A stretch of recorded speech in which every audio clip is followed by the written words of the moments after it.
This episode has been brought to you by justinformed.com. The word for today is hypocrisy. And when it comes to covering our media and covering what's going on in Washington, I guess we can make that word the word of the day every day. But today, hypocrisy sounds perfect. The New York Times released an article.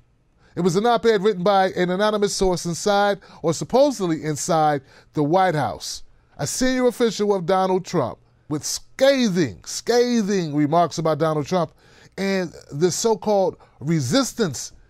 When I say resistance, I'm not talking about the Democratic Party or those in the resistance movement, but we're talking about inside the White House, an official. Here are some of the things that were said in this letter by this anonymous source. I am part of the resistance inside the Trump administration. I work for the president, but like-minded colleagues and I have vowed to thwart parts of his agenda and his worst inclinations. The dilemma, which he does not fully grasp, is that many of the senior officials in his own administration are working diligently from within to frustrate parts of his agenda and his worst inclinations. Hypocrisy.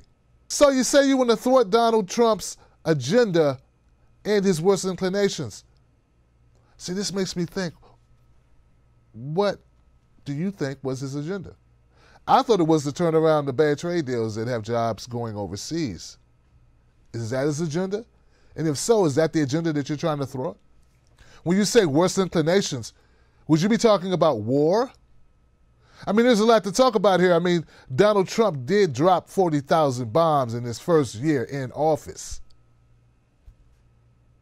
And if that's something that you have been trying to stop, well, I don't think you're doing a good job at all. So what is it exactly that you're trying to thwart? What is he doing specifically?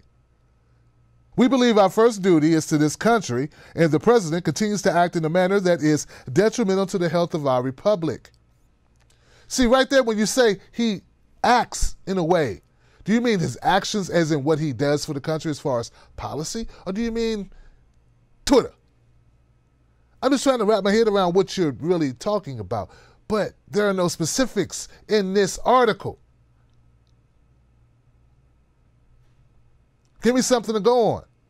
This is why many Trump appointees have vowed to do what we can to preserve our democratic institutions while thwarting Mr. Trump's more misguided impulses until he is out of office. Man, I don't care where you come from, right? You may dislike, hate, detest Donald Trump.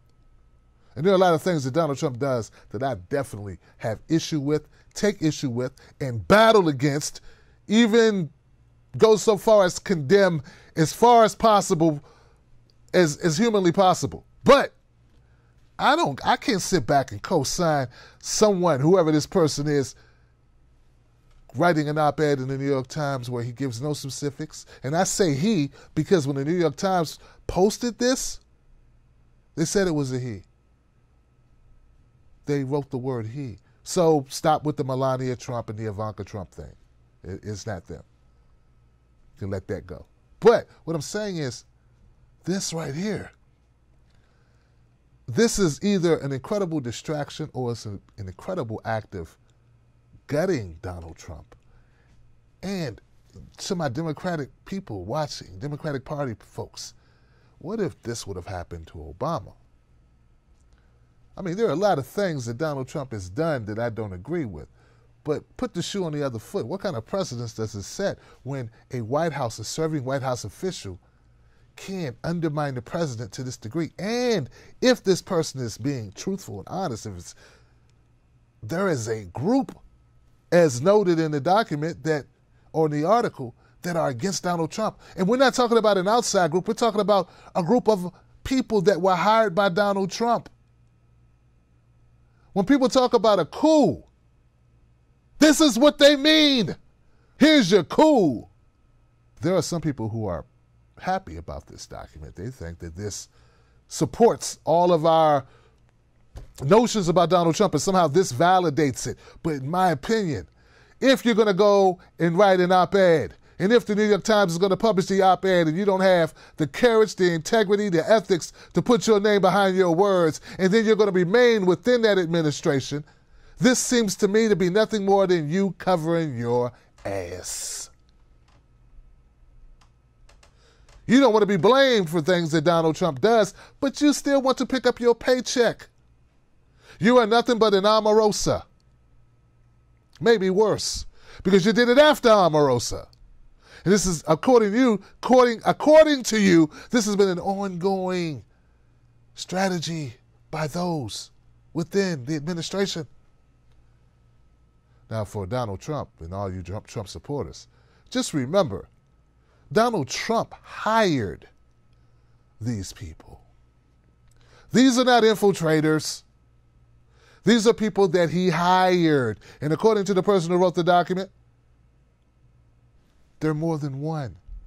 So what does that say about Donald Trump and his draining of the swamp? He brought the swamp with him, and now the swamp is trying to attack him and drag him into the bottomless pit of the swamp and do away with him. Make no mistake about it. That's what this document's about. Should the New York Times have printed this document? Should they have printed an op-ed? There's no way to validate it, is there? How could you validate it? This person give you sources that prove that there are this group within the administration who are working daily to undermine Donald Trump? Do tell, New York Times.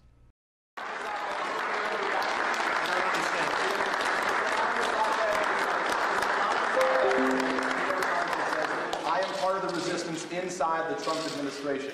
Nobody has ever done in less than a 2-year period what we've done. So when you tell me about some anonymous source within the administration, probably who's failing and probably here for all the wrong reasons, no. And the New York Times is failing. If I weren't here, I believe the New York Times probably wouldn't even exist. And someday,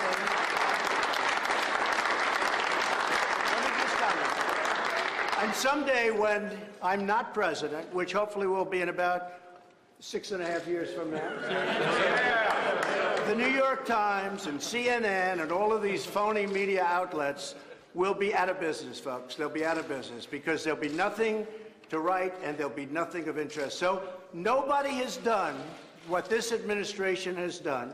And I agree, it's different from an agenda, which is much different than ours, and it's certainly not your agenda, that I can tell you. Thank you. It's about open borders.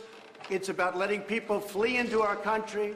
It's about a disaster and crime for our country. So they don't like Donald Trump, and I don't like them because they're very dishonest people. Remember this also about the New York Times. When I won, they were forced to apologize to their subscribers. They wrote a letter of apology. It was the first time anybody's ever done it because they covered the election incorrectly.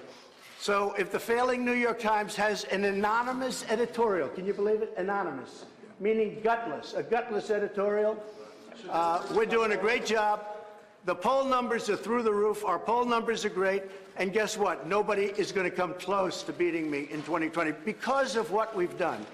We've done more than anybody ever thought possible in, it's not even 2 years. So thank you very much. Appreciate it. The likelihood of Donald Trump being reelected and the fact that this scheme, this run for clicks, because there's nothing, absolutely nothing that will be done with this. This achieves nothing other than to frighten the American people, to have us in the bed at night staring at the ceiling wondering what's going on with this country. Nothing then to have us turn against each other with more bickering and hostility from conservatives and liberals and Democrats and Republicans. There is nothing here. This is nothing.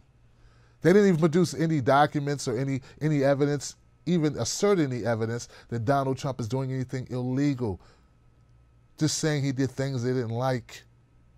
I am not impressed by the op-ed. I'm not impressed by the New York Times running it. I'm not impressed by many members of the journalist community who support it. And I think for most Americans, it's just more noise. Well, what we need right now is action.